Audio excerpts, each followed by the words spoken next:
สบายดีพี่น้องสบายดีพี่น้องปองปายเบิดสุขุสุคนเอามื้อนี้มาพบกับเบาแก้วเส้นเก่าเส้นเคยมื้อนี้จะพาทุกคนไปเฮ็ดลาบเป็ดปิ้งเป็ดแล้วก็เฮ็ดเลือดแปลงกินนำกันเด้อพี่น้องเด้อเอามื้อนี้อาสาสมัครเป็นพ่อครัวด้วยตัวเองเลยเนาะพี่น้องเนาะครัวเป็ดลกขนเป็ดด้วยตัวเองมื้อนี้น่ะนี่หลังจากลกแล้วมันยังมีคนน้อยๆเฮาก็เอาไปเผาไฟเด้อพี่น้องเด้อเอาไปลนไฟนี่ให้มันเหลืองๆแบบนี้แหละให้คนน้อยมันไหม้เบิดล่ะจากนั้นเฮาก็มาเริ่มล้างเนาะล้างทำความสะอาดเจาะใส่เจาะขี้ออกให้หมดนั่นแหละผ้ากับบ่เข้าปานใดมีดน้อยเนาะบ่เข้าปานใด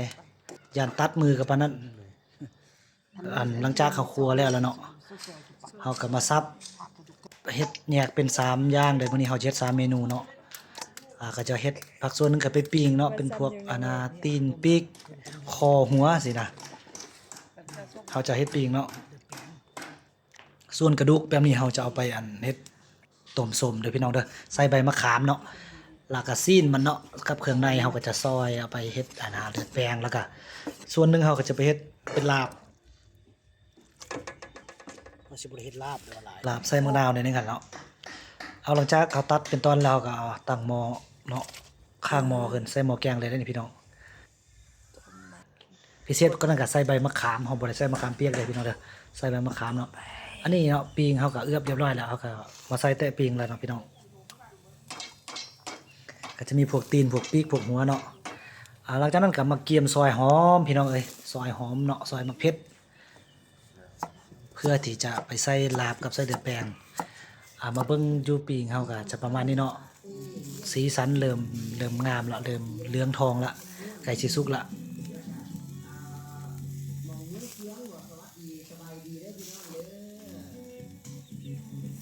ปิ้งเป็ดนี่เฮาต้องได้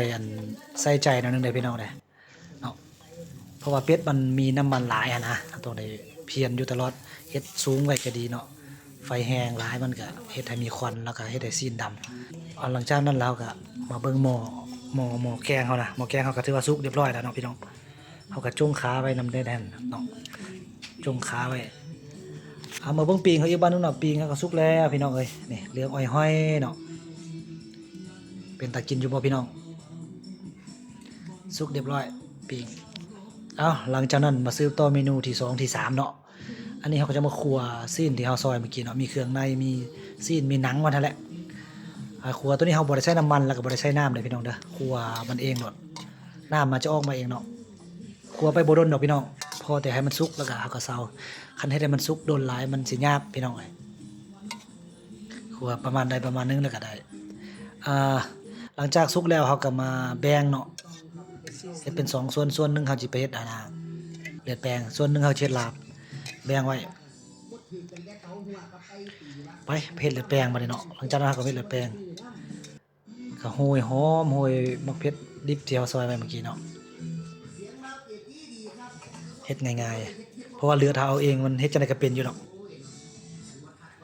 อัตราส่วนเฮาจะเอา1ต่อ1ครึ่งเนาะว่าสิเอา1ต่อ2ในยานมันสิจางก็เลยว่าเอา1ครึ่งซะแต่ว่าเลือดเฮาเองนี่มันเป็นง่ายอยู่ดอกพี่น้องหลังจากเอาน้ำใส่เลือดแล้วเฮาก็คนให้มันเข้ากันเด้อพี่น้องเด้อคนให้เลือดกับน้ำเข้ากันเรียบร้อยแล้วก็เทแล้วใส่จานที่เฮาเอาซีนไว้หั่นเอาซีนซอยไว้หั่นเรียบร้อยเลยล่ะพี่น้องเนาะบ่เกิน5นาทีก็ถือว่าแข็งเรียบร้อยเลยเลือดเฮาแต่ว่าถ้าเฮาซื้อเลือดอยู่ตลาดมาน่ะมันอาจจะบ่เป็นดีคือจังซี่เนาะเพราะว่าเขาเจ้าจะเฮ็ดค่อนข้างเข้มนะให้มันได้หลายถุงแต่ว่าเฮาเอาเองนี่ก็เฮ็ดง่ายหน่อยนึงเนาะ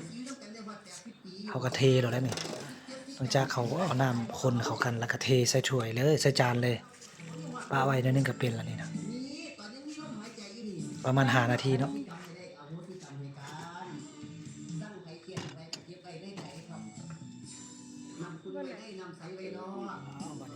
จากนั้นเราก็มาซื้อต่อเฮ็ดลาบเฮาให้มันแล้วเนาะลาบเฮาก็ปรุงง่ายๆดอกพี่น้องตามวัตถุดิบที่มีนี่แหละมักเผ็ดป่นไปก่อนเนาะอันดับแรกแหกหมานจากนั้นก็โรยหอมหัวหอมบัวลงไปกับกระเทียมที่เอาซอยไว้แล้วก็คนเนาะคนให้มันเข้ากันหน่อยนึง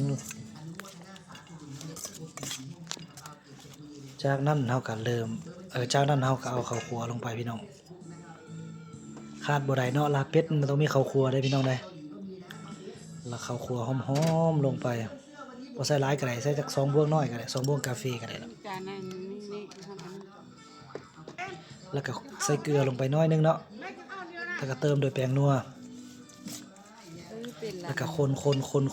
ให้มันเข้ากันเบิดบัดนี้แล้วก็เอามะนาวบีบลงไปจัก2บีงเนาะมะนาวก็บ่ต้องใส่หลายก็ได้ส้มหลายก็บ่แซ่บพี่น้องเอ้ยมันจะไปตัดรสชาติของตัวเป็ดหมดเลยเฮาบัดนี้เฮาก็เอาหอมลงไปที่ว่าเป็นขั้นตอนสุดท้ายแล้ว หลังจากเอาหอมใส่แล้วก็คนก็ถือว่าเป็นที่เสร็จสิ้นเนาะมื้อนี้เป็ดตัวเดียวเฮ็ด3เมนูมีทั้งปิ้งทั้งเลือดแป้งแล้วก็ทั้งลาบเป็ดเนาะลาบเป็ดเฮาหน้าตาออกมาประมาณนี้พี่น้องเอ้ยเนาะเป็นตากินอยู่บ่เนาะได้2จานเนาะบ่ได้เฮ็ดหลายเนาะก็พอดีเฮ็ดลาบแล้วก็เลือดแป้งเฮาก็พอดีเป็นเนาะพอดีแข็ง เอาเนาะปิงก็จะประมาณนี้เนาะซับเรียบร้อยแล้วเอาสำหรับคลิปนี้ก็จะขอจบซ้ำนี้เนาะขออนุญาตไปกินข้าวแรงก่อนเด้อเอาไว้พบกันคลิปต่อไปเด้อบ๊ายบาย